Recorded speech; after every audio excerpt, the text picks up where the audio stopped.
Pues gracias a Dios por este tiempo de reflexión, este tiempo de adoración que Dios nos permite a través de unos cantos y la verdad que definitivamente las cosas eh, se ven mucho más claras en su presencia, ¿verdad que sí?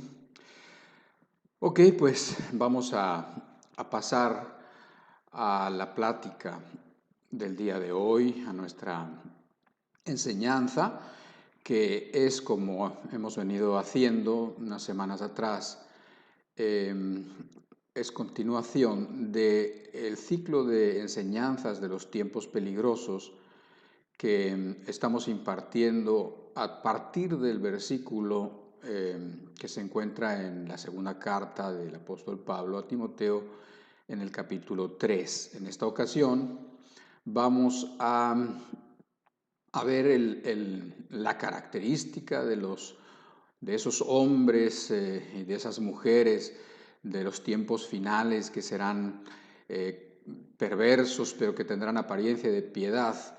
Y hoy vamos a estar viendo a los amadores de los deleites más que de Dios. Va a ser muy interesante. Ojalá y puedas poner mucha atención. Yo trataré de dar las ideas lo más ordenadamente posible para que tú puedas seguirlas, pero sobre todo, y más que nuestros esfuerzos porque las cosas salgan bien, que están bien, que es bueno, sobre todo pidámosle a Dios que Él nos ayude a mí a hablar, a ustedes a entender y sobre todo que nos hable el Espíritu Santo. Padre, muchísimas gracias por los tiempos que nos permites estar juntos y sobre todo contigo. Señor, ahora abre con nosotros las Escrituras y ábrenos el razonamiento y la mente para poder entender tu palabra y tu verdad y háblanos de manera particular a cada uno de nosotros. En el nombre de Jesucristo te lo pedimos. Amén. Muy bien, pues como te decía, hoy vamos a volver a leer los versículos del 1 al 5 de la carta del apóstol Timoteo, la segunda del apóstol Pablo a Timoteo en el capítulo 3. Dice así: también debes saber esto, que en los postreros días vendrán tiempos peligrosos, porque habrá hombres amadores de sí mismos, avaros, vanagloriosos, soberbios, blasfemos, desobedientes a los padres, ingratos, impíos, sin afecto natural, implacables, calumniadores, intemperantes, crueles, aborrecedores de lo bueno, traidores, impetuosos, infatuados, amadores de los deleites más que de Dios, que tendrán apariencia de piedad, pero negarán la eficacia de ella. A estos hombres, a estas mujeres, evítalos, a toda costa, evítalos. Así que bueno, pues ya llevamos varias semanas hablando de estas características, ha dado para mucho. Yo estuve viendo acerca de los amadores de sí mismos y hoy voy a ver la de amadores de los deleites más que de Dios. Si te das cuenta, es la primera y la última de las características que el apóstol Pablo está dejándonos. Amadores de sí mismos, egoístas, que ya lo vimos a profundidad, pues pareciera la raíz de todo lo demás, pero pareciera como que lo envuelve la primera y la última. Amadores de sí mismos por un lado y amadores de los deleites más que de Dios. Amadores de los deleites, amadores de los placeres, que es otra traducción válida y probablemente más precisa, más que de Dios. ¿Ok? Entonces vamos a estar viendo esta última frase y creo, con la ayuda de Dios, que te va a dar, que vas a poder ver, que vas a poder entender muchas cosas para ti muchas cosas quizás para algún ser querido, con la ayuda de Dios. ¿Cómo voy a estar tratando este tema? Bueno, voy primero a definir lo que es esta frase o esta característica, que no es una sola palabra en nuestro idioma, amadores de los deleites más que de Dios. Después voy a tratar de que entendamos cuáles son esos placeres que existen, que Dios los ha dado y que el hombre toma y los pervierte. ¿Sí? ¿Y por qué los pervierte? Los pervierte precisamente por amarlos más que a Dios. Y finalmente quisiera yo enfocarme en las consecuencias de practicar este tipo, digamos, de idolatría. Sí, porque te vas a estar dando cuenta que esto es una idolatría, como muchas otras cosas, precisamente porque se pone por arriba, por encima de Dios. O sea, los placeres por encima de Dios, la persona amante de los placeres más que de Dios. ¿Ok? Entonces, te decía yo, hablando del primer punto de la definición, que, bueno, otras versiones de la Biblia no menos fidedignas que la que nosotros solemos usar, que es la Reina Valera, de la versión 60, de 1960, otras versiones dicen amantes de los placeres, o sea, en vez de decir amadores de los deleites más que de Dios, dicen amadores o amantes de los placeres más que de Dios. ¿Sí?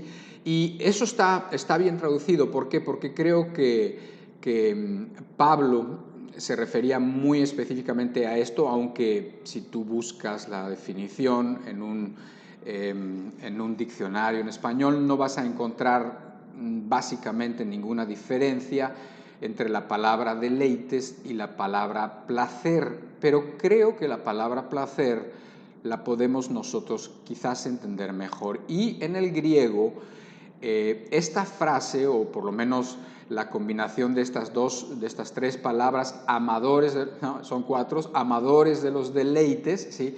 Es una sola palabra que es filedonos. Ajá. Y cuando yo me puse a estudiar un poquito más a profundidad este pasaje, bueno, pues me pareció un interesante descubrimiento cuando veo la palabra tal y como se escribió en el Nuevo Testamento, filedonos. Quizás hasta ahora no te ha dicho nada, pero ahorita te lo va a decir, ahora te vas a dar cuenta de que esta palabra es una palabra compuesta por dos, una es philos, phil, que significa amor, y la otra es edonos, que significa placer. O sea, literalmente amante del placer. Ahora, quizás lo interesante aquí es que la palabra edonos ya te empieza a sonar. Hedonista o el hedonismo ya te empieza a sonar, ¿verdad que sí? Entonces, literalmente estamos hablando de personas que aman los placeres por encima de Dios, por encima del amor que le tienen a Dios. Yo te voy a decir que no hay nada de malo en los placeres tal como Dios nos los ha dado, nos los ha concedido, nos los ha permitido, porque de veras todas las cosas buenas vienen de Dios, así lo está diciendo el apóstol Santiago, toda buena dádiva y todo don perfecto. Bueno, y los placeres que permite Dios al hombre disfrutar también son una buena dádiva. El problema de lo que estamos viendo es cuando el hombre ama a los placeres más que a Dios. ¿Ok? Entonces, la palabra en griego dice exactamente eso, amador del placer. Y yo creo que Pablo, filedonos, o sea, fil de amor y edonos de placer, estaba ya combatiendo digamos, una filosofía, o podríamos decir una teoría ética de los griegos que ya estaba en boga en sus tiempos, de hecho ya había estado en boga desde aún siglos antes de él, del apóstol Pablo. sobre todo con uno de sus exponentes que era Epicuro. Y bueno, era una filosofía que, como todas aquellas filosofías que son agradables para las personas, pues la gente está muy dispuesta a seguirlas, a creerlas, a ser practicante de ellas, ¿ok? Entonces, el hedonismo, como esa teoría ética o como esa, digamos, filosofía, lo que decía era lo que relacionaba el placer con lo bueno y el sufrimiento con lo malo. O sea, de alguna manera lo que trataban a toda costa los hedonistas era maximizar el placer, por un lado, y minimizar, y si pudiera ser posible, eliminar el sufrimiento a toda costa. O sea, conseguir placer a toda costa y conseguir eliminar el sufrimiento también a toda costa. Te puedes dar cuenta que esta filosofía puede ser una filosofía muy, digamos, atractiva para las cosas de la carne, más ya te estás dando cuenta que esta filosofía no puede ser una filosofía agradable a Dios. ¿Sí? ¿Por qué? Porque por un lado el sufrimiento es inmediatamente asociado con lo malo, lo cual no es cierto, porque muchas veces el sufrimiento, a pesar de que, pues, es difícil de llevar, nos hace mucho bien, o sea, nos da beneficios internos, como platicábamos hace un rato antes de la alabanza, al principio de la reunión. Entonces, por otro lado, al asociar el placer con lo bueno, pues entonces se imagina que todas las cosas, siempre y cuando te produzcan placer, no pueden ser malas, lo cual también nos damos cuenta que es una falacia, nos damos cuenta que es una mentira. ¿Ok? Entonces, yo sí quisiera decirte que en sí el problema no está con el placer, así como cuando nos hablaba Gustavo acerca de los avaros, que después lo voy a retomar porque hay algo interesante también ahí, decía que nos remitía a un texto también del apóstol Pablo en donde hablaba de que raíz de todos los males era el amor al dinero. ¿Okay? No decía que el amor, que el dinero en sí fuera la raíz de todos los males. No, la palabra no dice eso. El dinero es neutro, digamos. Es algo que puede ser bien usado o que puede ser mal usado. Es algo que te puede hacer bien o que por tu condición pervertida o por tu condición mala, egoísta, el dinero te puede hacer daño. Pero el dinero no es el problema siempre está en el corazón. Y con los placeres estamos más o menos hablando de lo mismo. El placer en sí no tiene nada de malo. ¿Por qué? Porque los placeres, Dios los ha permitido por muchas y buenas razones para nosotros, para su disfrute, para el disfrute de aquellos de las personas, para el disfrute de las personas casadas, para el disfrute de los jóvenes, para el disfrute, muchas cosas lícitas que podemos entender como placeres, son regalo de Dios y cumplen propósitos buenos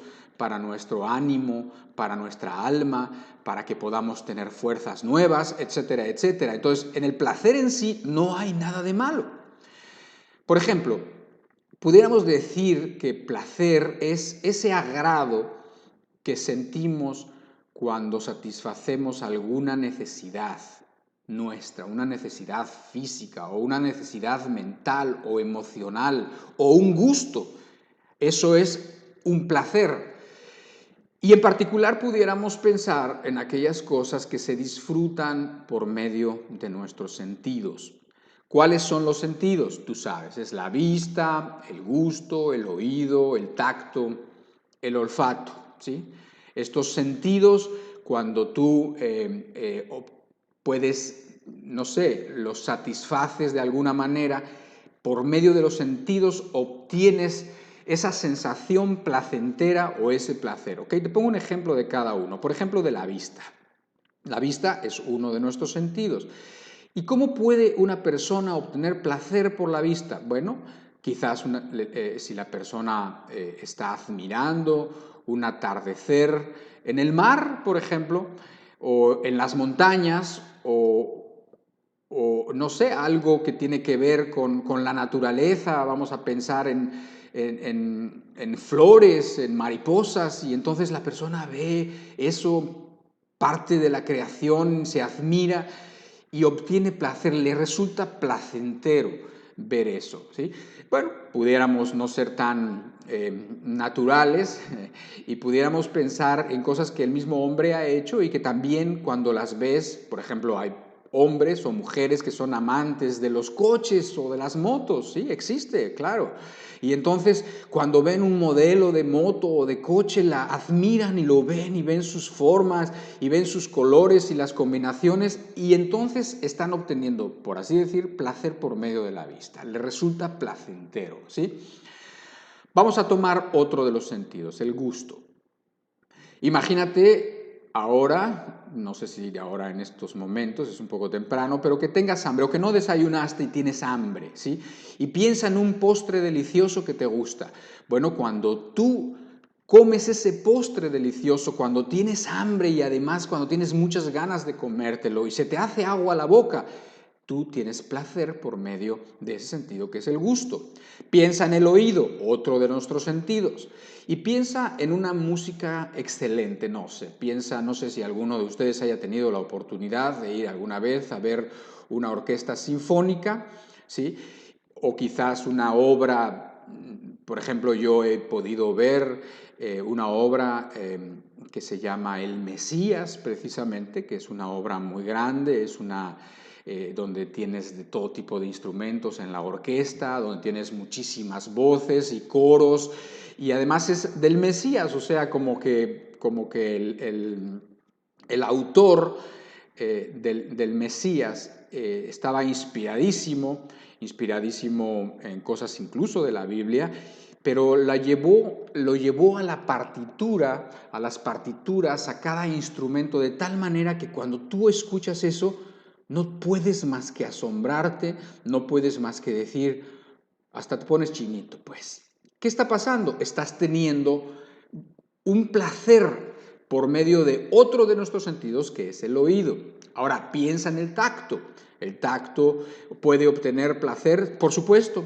Por ejemplo, cuando alguien que tú amas te acaricia, piensa en tu esposa o tu esposo, o tu hija, tu hijita, piensa en esa caricia que está estimulando este sentido que es el tacto y por el cual obtienes placer.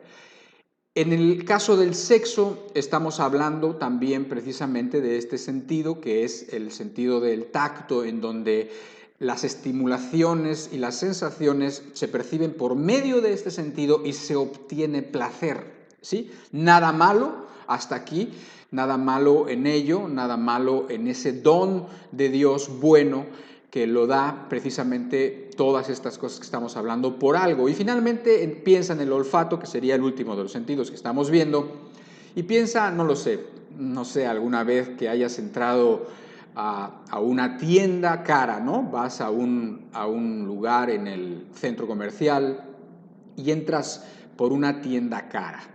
Y según vas entrando por esa tienda cara, donde todas las cosas que se venden parecen buenas, finas y caras, de repente pasas por la sección de cosméticos y después por la sección de los perfumes. Y entonces, como las señoritas que están ahí, los jóvenes que están ahí, están dando perfumes probaditas para que los hombres y las mujeres que van pasando se animen a comprar, entonces hay como una combinación de olores, ¿no? De fragancias, y cuando pasas por ahí dices, ¡ah, qué rico huele!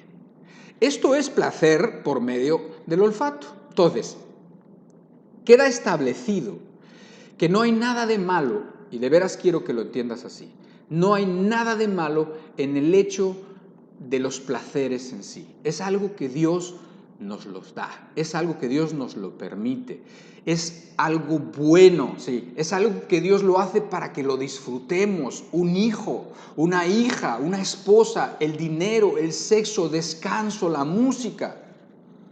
una buena compañía, una comida buena cuando tienes mucha hambre, ¿sí? Que de veras estás esperando, estás cansado del trabajo y estás por llegar y sabes que tu mujer te hizo lo que más te gusta y entonces estás llegando y cuando llegas todo huele rico y lo disfrutas y ahí se combinan muchas cosas, se combinan muchos placeres porque Dios es bueno con nosotros y nos los da para precisamente nuestro disfrute. El problema en donde pasaríamos al próximo punto es el hombre sin Dios siempre.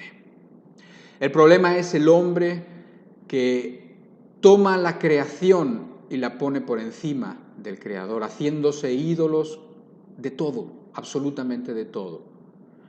Este es el problema. El problema es que el hombre tiene la perversa capacidad de tomar las cosas buenas de Dios y convertirlas en malas, en pervertir las cosas buenas que Dios nos da. El hombre es un especialista en hacer eso.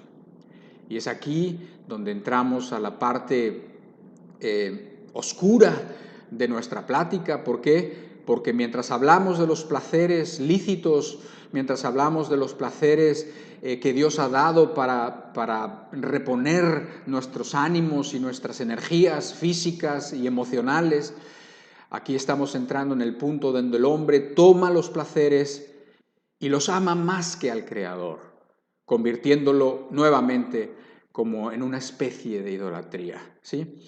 Y bueno, pues esto es exactamente lo que el apóstol Pablo estaba diciendo de estos hombres que aparecerían y que habría en abundancia en los últimos tiempos. Y bueno, pues creo que estamos bastante de acuerdo que estamos viviendo en esos últimos tiempos precisamente, ¿no?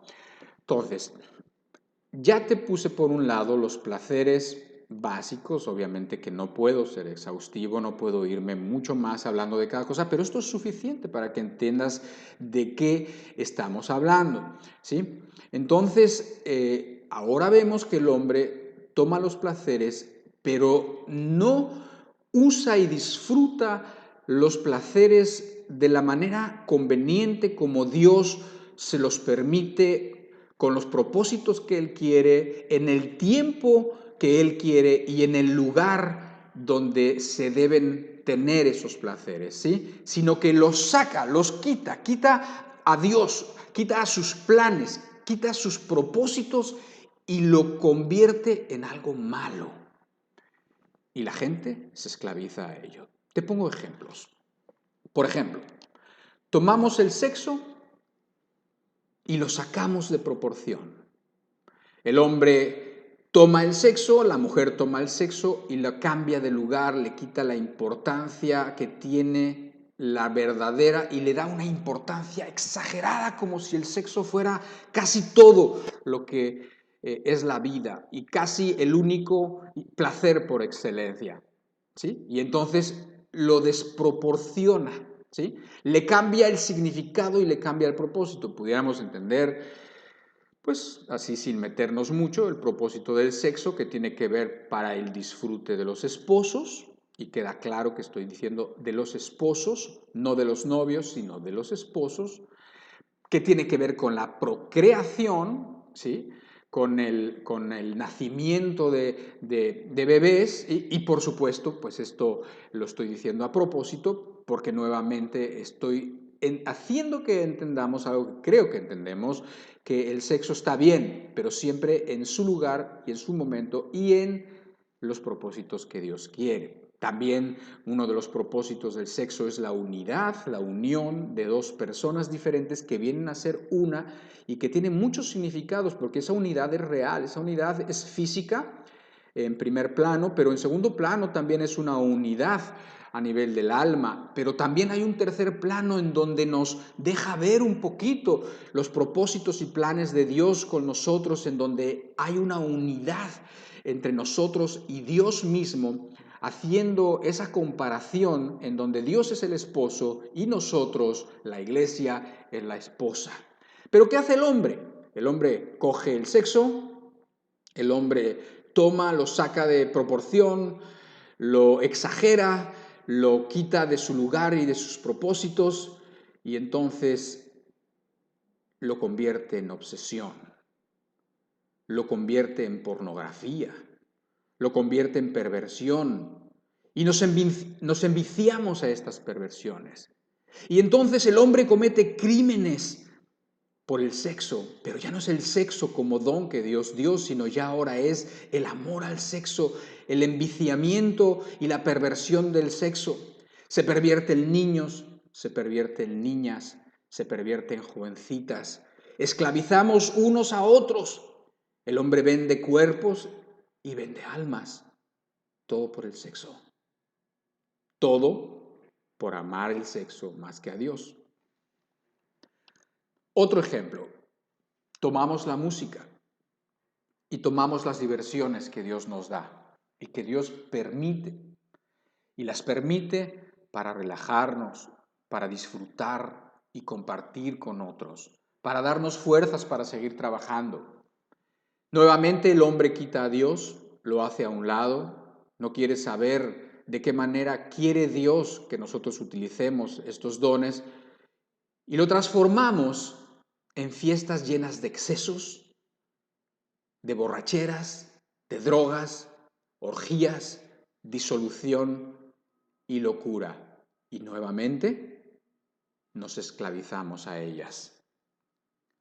O Dios le da al hombre y a la mujer belleza física. Es indudable que el hombre y que la mujer, como seres creados por Dios, son bellos. O sea, son bellos en la forma como Dios los creó. Su cuerpo es proporcionado, es hermoso, es bello. Hay belleza física, no lo podemos negar.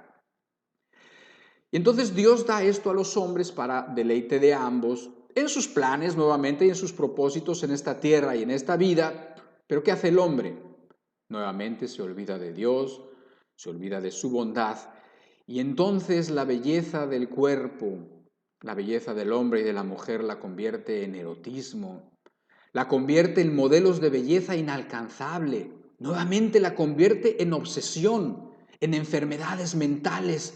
¿Por qué? Por no alcanzar esas obsesiones, en enfermedad y muerte literal por abuso del cuerpo, tanto por quizás personas que dejan de comer para lograr el cuerpo que por ahí le están diciendo que es el cuerpo bonito, ¿sí?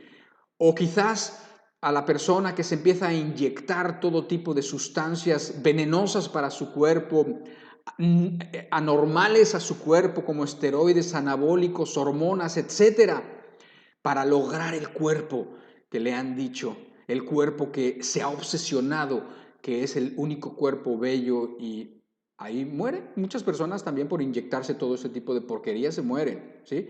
Y además la frustración que viene en hombres y mujeres y niñas y muchachas esclavizadas a todo este tipo de problemas, ¿sí? Que viene por esos falsos valores y por esas idealizar e imaginarse metas inalcanzables que en realidad no se las pone Dios, se las pone el diablo en todo caso, y entonces ya están en algo que empezó y que podía ser bueno, en una belleza que evidentemente Dios todo lo que hizo lo hizo bien y lo miró y dijo, todo está bien, todo es bueno, y el hombre lo pervierte. ¿Te das cuenta? O sea, estamos hablando ya de alguna manera, esto nos está introduciendo en el último de las partes de nuestra plática que tiene que ver en las consecuencias. Ya al yo platicarte esto, te estás dando cuenta de las consecuencias de sacar las cosas de su lugar, de sacarlas de su tiempo y de la proporción y el propósito que Dios quiere. Vamos ahora con la comida, por ejemplo. Tomamos la comida, bueno, o sea, ¿qué te tengo que decir? Dios ha dado una cantidad y una variedad de comida impresionante. La gastronomía en México es una de las mejores gastronomías.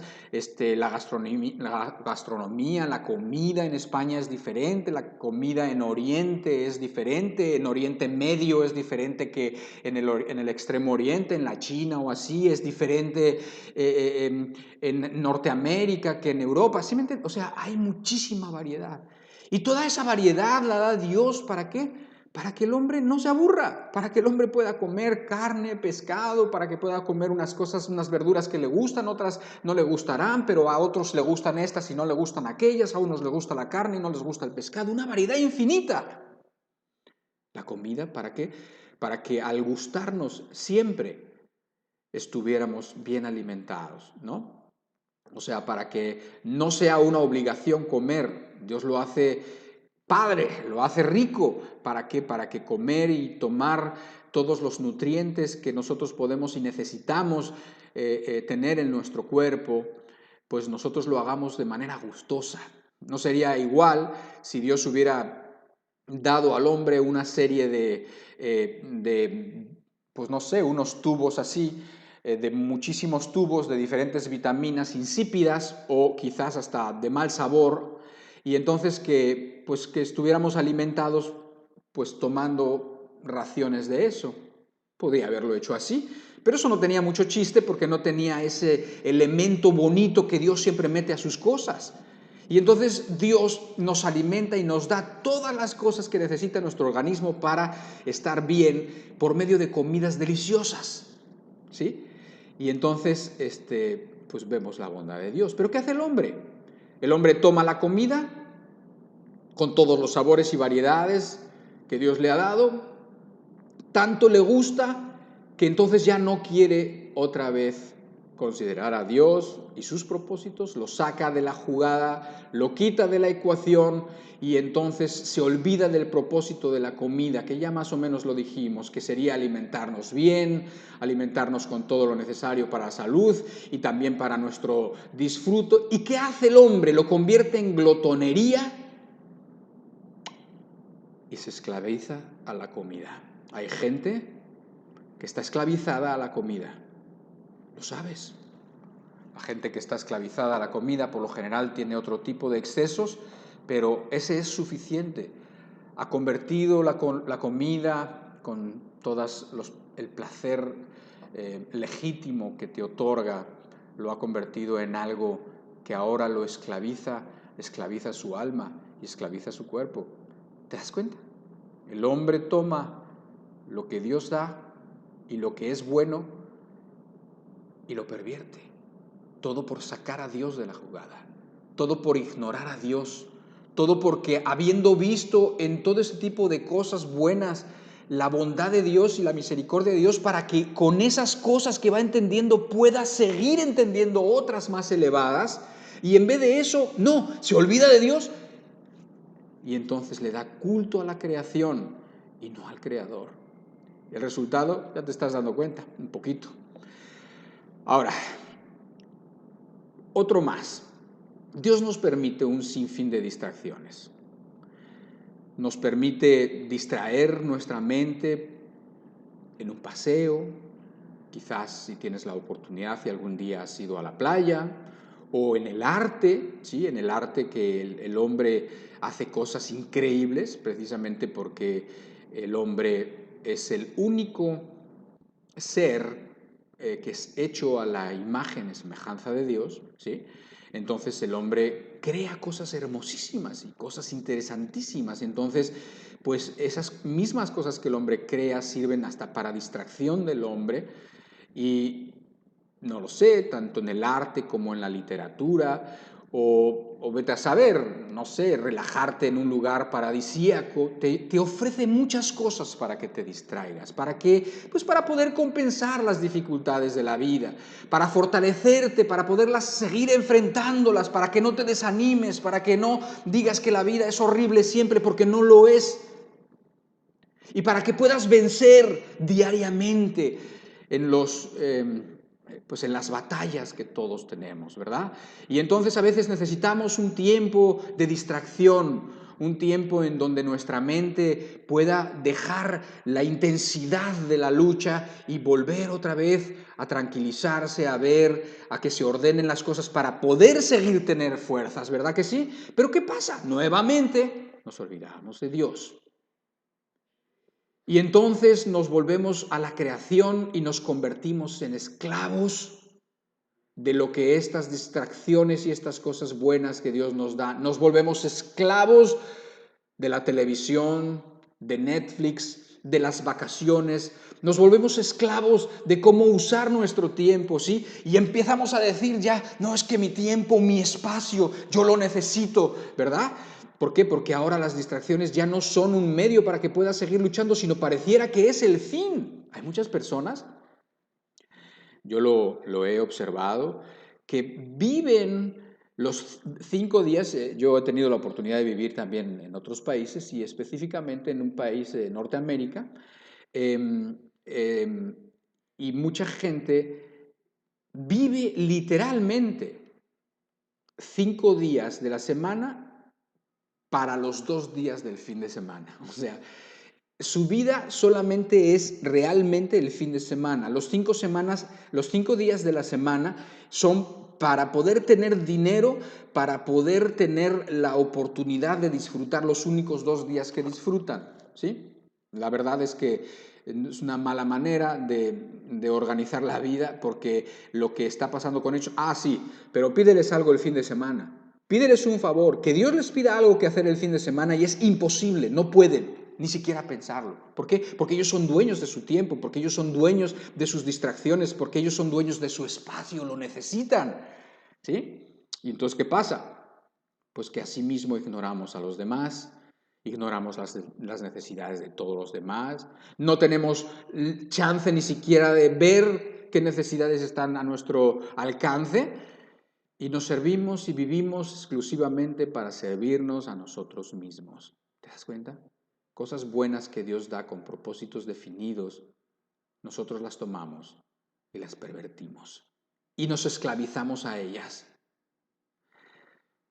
Así es, esto es lo que pasa cuando el hombre toma los placeres y los ama más que a Dios. Y Pablo estaba diciendo, cuidado, cuidado con esos tiempos. Cuidado cuando la gente viva así, cuidado cuando la gente que vive así, amando a los placeres más que a Dios, tiene cara de bueno. Y hoy en día así es.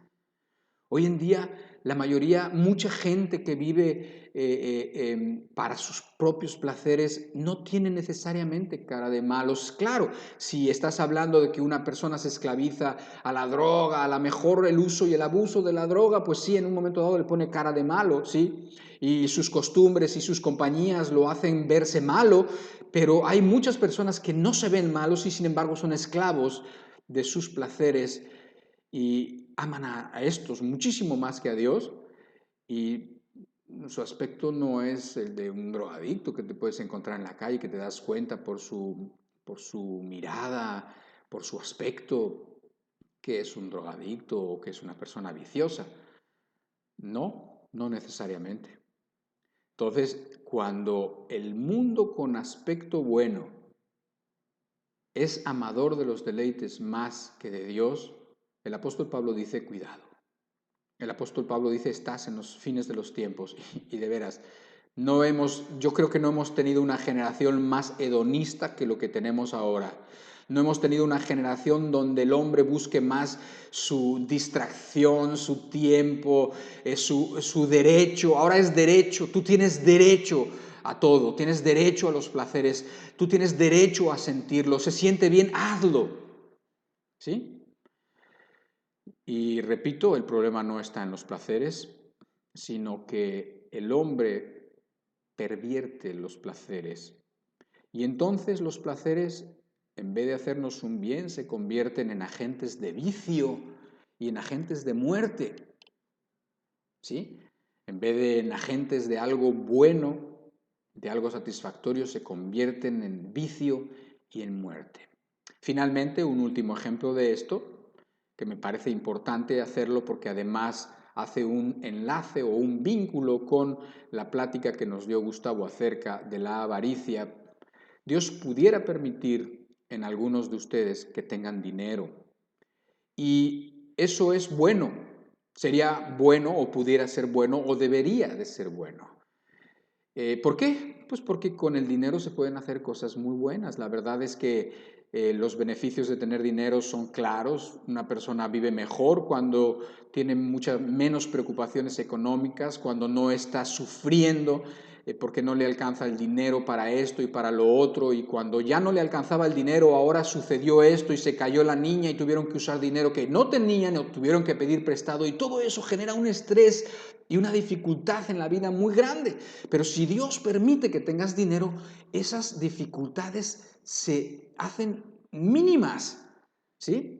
O a lo mejor, pues la tranquilidad que te da que puedas tener el dinero para enfrentar una necesidad, o para poder estudiar, o para poder hacer que tus hijos estudien, o tus sobrinos, que sería bueno que si tú tienes dinero vieras la necesidad de otros más allá de tu familia, que quizás pudieras mirar la necesidad de unas niñas o de unos niños en un orfanatorio y decir, yo me voy a encargar de esta niña, y esta niña que tiene un nombre, y esta niña que es amada por Dios, ¿sí? Y la voy a cuidar como si fuera mi hija, aunque no viva en mi casa, y me voy a preocupar de que tenga ropa y de que no le falte los utensilios para estudiar, y que no le falte una secundaria, una preparatoria, y si es posible una carrera, para que en su vida pueda tener oportunidades que otros no tienen y que ella pareciera estar, que iba a estar destinada, si no es por la misericordia de Dios manifestada por uno de sus hijos, manifestada por una persona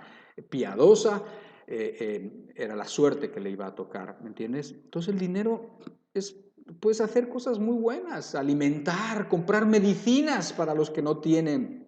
Y de hecho, el Señor dice que es más bienaventurado dar que recibir. Y de veras, cuando tú das, hay una satisfacción increíble cuando tú puedes suplir la necesidad de algo. Hay algo de alguien, hay algo aquí adentro que de veras es muy placentero. Cuando tú puedes ver la cara de gusto de una niña porque tú no sé, le regalaste algo o supliste alguna necesidad de un adolescente que jamás pensó que iba a terminar la preparatoria y tú le ayudaste a hacerlo. Esa satisfacción no tiene precio, de veras te lo digo. Esa satisfacción yo creo que es superior a las satisfacciones que uno tiene cuando recibe. Bueno, no estoy diciendo nada muy raro, porque el Señor dijo, más bienaventurado es dar que el recibir, ¿me entienden? Pero sabemos nosotros que el hombre es dado a pervertirlo. Y entonces nos encontramos con la forma de idolatría que ya el apóstol Pablo había dicho, porque dice él en el libro de Colosenses, en el capítulo 3, verso 5, que la avaricia es idolatría, ¿sí? O sea, la avaricia, que es ese amor desmedido del dinero, ese amor que por tener dinero y por tener lo que otros tienen, ¿sí? Bueno, y comprándolo con dinero, por supuesto, bueno, pues eso dice que es idolatría. Y también es idolatría, por el otro texto que hablaba el apóstol Pablo y que ya mencionamos, de que el amor al dinero es raíz de todos los males. Y no está hablando del dinero, sino del amor. ¿Por qué? Porque la persona empieza a confiar en el dinero, ¿sí? Ya no confías en Dios, sino confías en el dinero, ¿sí? Ahora, también leyendo estos textos con atención, estaba yo revisando la palabra avaros, que es otra de las palabras que encontramos en el listado de características de 2 de Timoteo capítulo 3, en el que lo hemos venido repitiendo hasta el cansancio las semanas que han pasado, y encuentro también que es una palabra interesante. ¿Por qué? Porque en el griego la palabra es filarguros. Filarguros, y nuevamente está compuesta de dos palabras griegas, y una es filo otra vez, que es amor, y arguros, que es plata. Literalmente, la avaricia pudiera haber sido traducida como amantes de la plata o amantes del dinero. Eso es literal. Entonces, nuevamente te das cuenta por qué el apóstol Pablo decía que la avaricia era idolatría, y mucho que ver con nosotros, con lo que estamos hablando hoy. Amantes del dinero es parte de lo que platicamos. ¿Por qué? Porque con el dinero, básicamente, tú puedes comprar cualquier placer.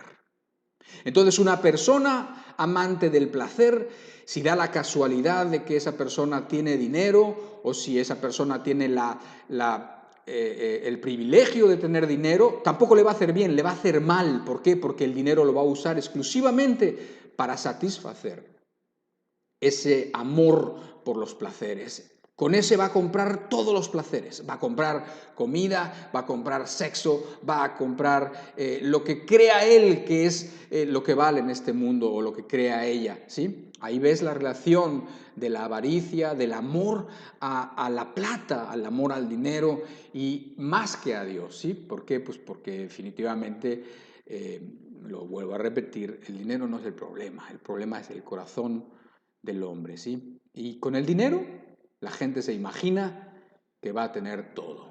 La gente se imagina que con el dinero la gente va a tener felicidad, la gente se imagina que con el dinero va a tener satisfacciones y la verdad es que no va a tener ningún tipo de satisfacciones, ¿sí? No va a tener algunas satisfacciones momentáneas, pero eso lo quiero platicar ahorita un poquito más en el próximo punto, ¿sí? Pero lo que el dinero jamás va a poder comprar, y creo que ya lo tienes muy claro, es la paz.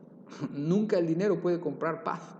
El dinero puede hacer que una persona se vaya a un lugar privilegiado en donde casi nadie sabe que vive ahí, en donde llega y nadie lo ve, en donde hay guardias y murallas que lo hacen anónimo y donde no permiten que entren ladrones.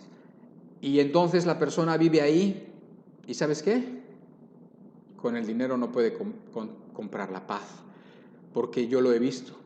Yo he visto que muchas de las personas que tienen mucho dinero y que pueden tener los mejores lugares del mundo y donde nadie se mete y no se acercan ni los pordioseros se pueden acercar, no se pueden acercar los pobres a pedirles, no se pueden acercar los pobres a venderles, no pueden porque no los permiten y entonces la persona vive en su burbuja, vive aislado porque quiere paz, porque necesita paz. Pero ¿sabes qué? No va a haber paz, porque dice la Biblia, no hay paz para los impíos. No hay. La paz que se consigue con el alma satisfecha, con el perdón de los pecados. La paz que te da la confianza en Dios, el confiar no en el dinero, sino en Dios.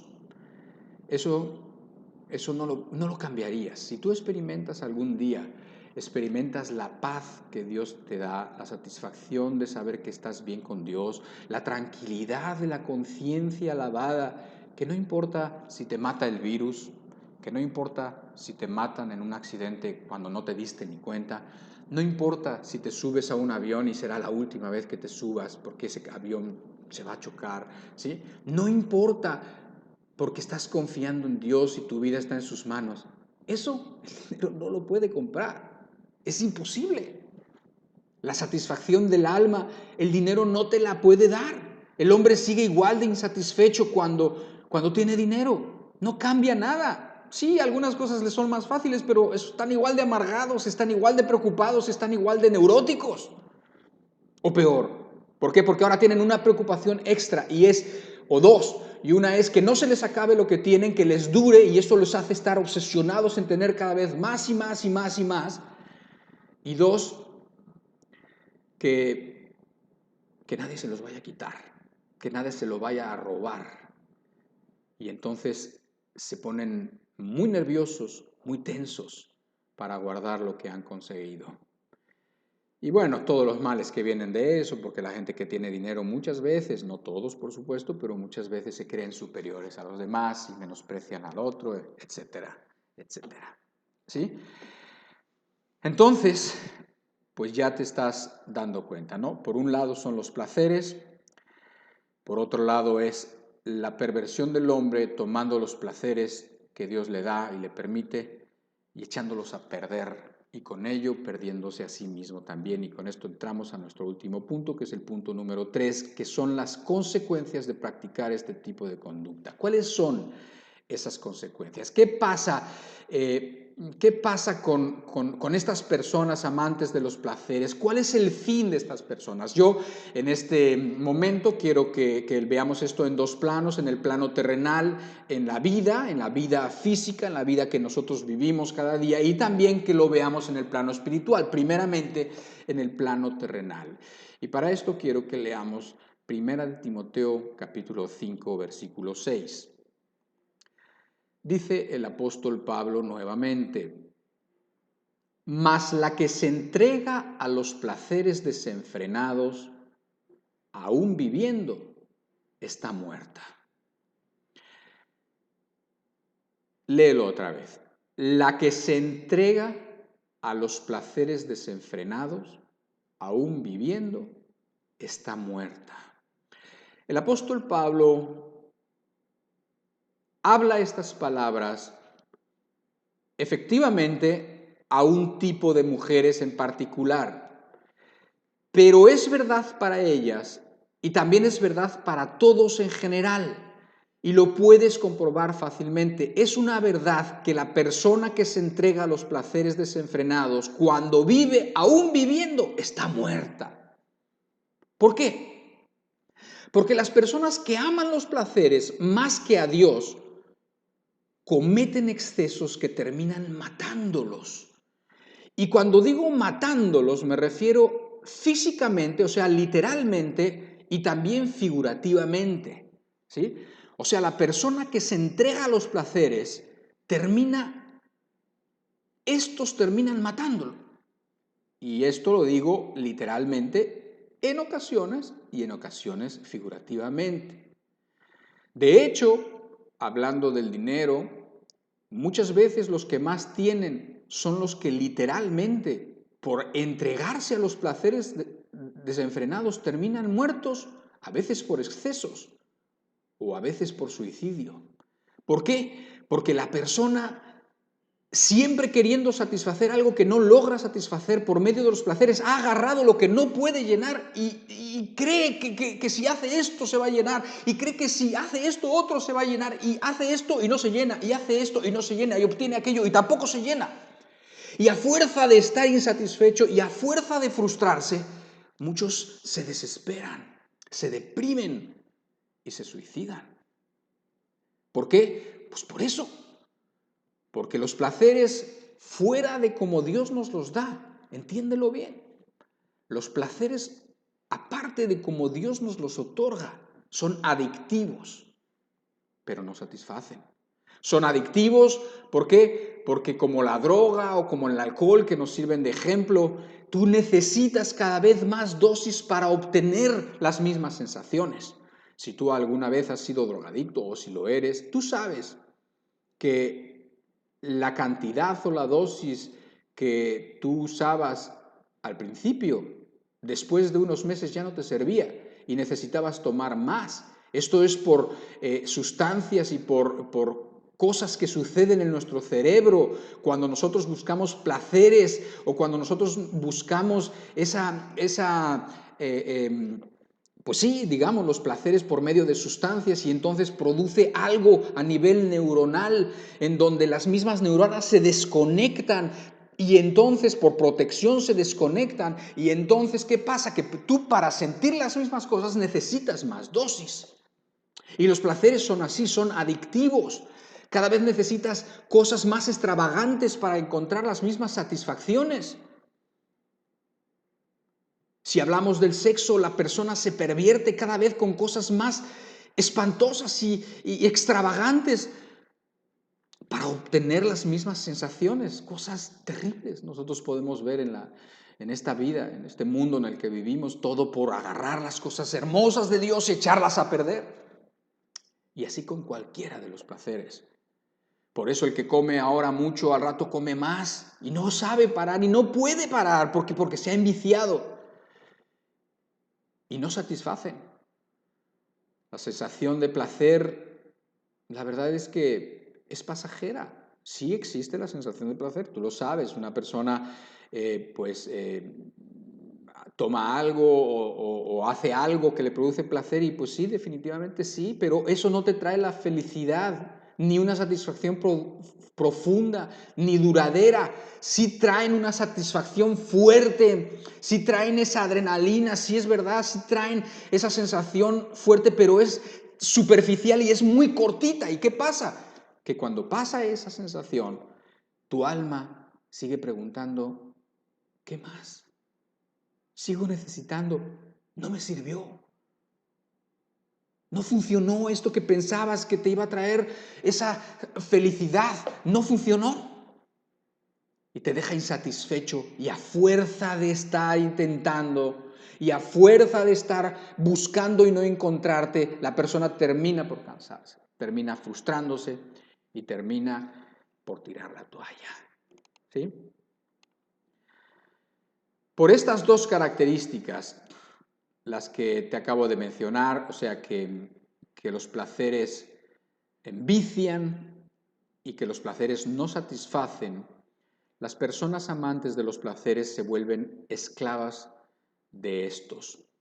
¿Y qué pasa? Que la voluntad se debilita o la persona, como está siempre dándose los gustos que el cuerpo le pide, su voluntad se debilita, su fuerza de voluntad no tiene.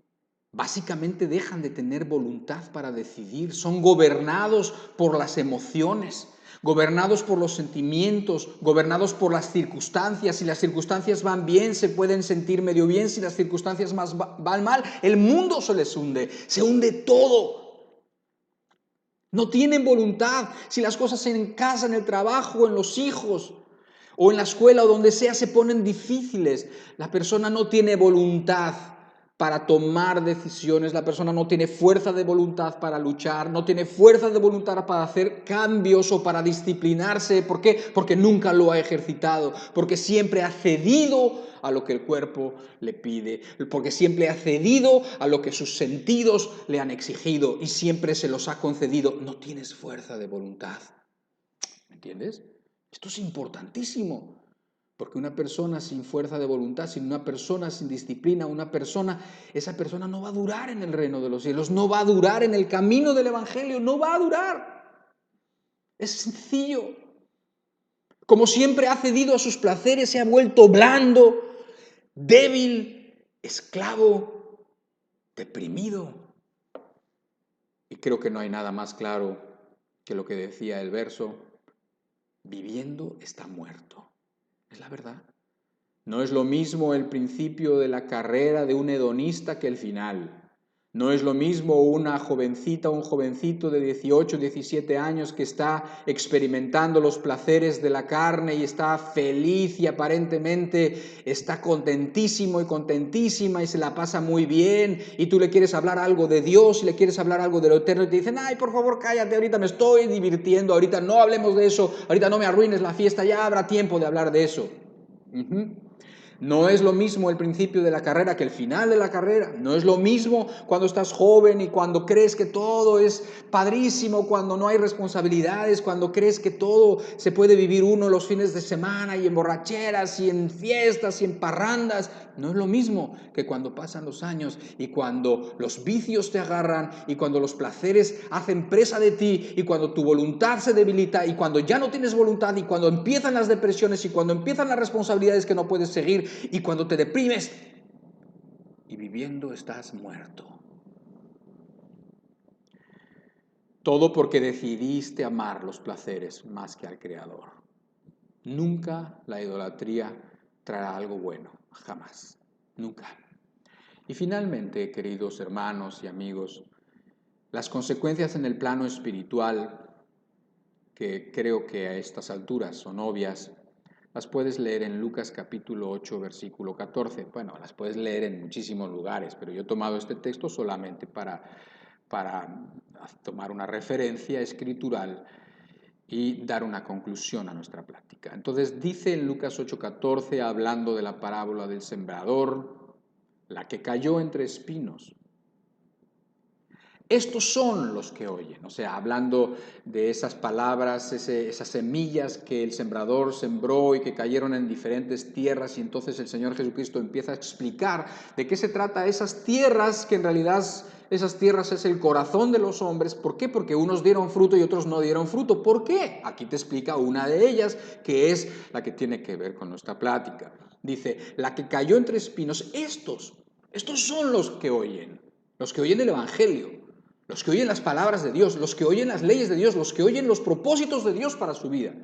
Dice, pero yéndose son ahogados por los afanes y las riquezas y los placeres de la vida y no llevan fruto. O sea, la persona que ama a los placeres más que a Dios, la persona que se da por los placeres, la persona que no entiende lo que los placeres son y cree que debe de vivir para los placeres porque eso es lo que le gusta, porque eso es lo que le conviene, dice que la palabra no va a tener cabida en su corazón, va a llegar temporalmente y después de un tiempecito dice que esa palabra va a ser como consumida, ahogada. Esos propósitos buenos que Dios tenía para ti van a ser ahogados, se van a perder. Esa vida que la palabra, la semilla de Dios, esa vida que quiere producir en tu alma, en tu vida, ¿sí? Esa vida de Dios, esa vida del Espíritu, no se va a dar. ¿Por qué? Porque se va a ahogar. Porque ahí dice, por los placeres, por las riquezas, porque esas son tus preocupaciones y por lo tanto esas son tus decisiones, es hacia donde diriges tu vida, es hacia donde diriges tus esfuerzos, es hacia donde diriges tu mente y te olvidas del Creador. No se puede dar fruto así. No llevas fruto. Y créeme, no llevar fruto aquí tiene consecuencias terribles. Porque o das de un fruto o das del otro. O das de un buen fruto en donde los hombres y las mujeres cerca de ti, donde tus hijos y las personas que te aman te ven y aprenden de ti y entonces glorificarán ellos también en su momento a nuestro Padre que está en los cielos. O das el fruto malo de un árbol malo que los demás comen y se envenenan peor, y que teniendo que encontrar en ti el camino encuentran la perdición, y que teniendo que encontrar en ti el sentido correcto de la vida encuentran precisamente la confusión y la mentira y el engaño. Esos son los frutos malos, lo que ven en ti, lo que ven cuando ven tus odios y tus enojos y tus frustraciones y que no entiendes la vida y que no crees en Dios y que no confías en Dios y que se te hace fácil hablar palabras duras contra Dios. No. Entonces, en el plano espiritual hablamos de que ni habrá frutos acá, ni habrá frutos de arrepentimiento que presentarle a Dios, ni habrá frutos de buenas obras, ni habrá frutos de esa satisfacción de tener vida, vida abundante, vida que se desparrama hacia otras personas. Eso no lo va a haber. Y la razón es porque los amantes de los placeres más que de Dios, en realidad son idólatras. En realidad, al no amar a Dios, no pueden tener nada de las bondades que Dios quería para ellos. ¿Ok? Entonces, importantísimo, ojalá y el Señor en alguna parte de esta plática te haya hablado, ojalá y haya podido dejar alguna de sus semillas en tu corazón, y si así lo ha hecho, yo te ruego que tú profundices en ellas. Y con esto despedimos nuestra reunión. Padre, te damos muchas gracias por este tiempo que hemos pasado juntos. Gracias por acompañarnos y gracias por ayudarnos a abrir tus escrituras. Padre, haz una obra completa en cada uno de los que estamos aquí. No lo dejes en paz. Aquel que has empezado a hablar, no lo dejes en paz, por favor, para beneficio de su alma. Dios mío, muchas gracias. Acompaña a cada uno de nosotros, acompáñanos durante este día, durante esta semana. Muchas gracias, Señor. Y que Dios te bendiga mucho, hermano, amigo. Y Dios lo permita, nos vemos aquí, si Dios quiere, la próxima semana. Cuídate.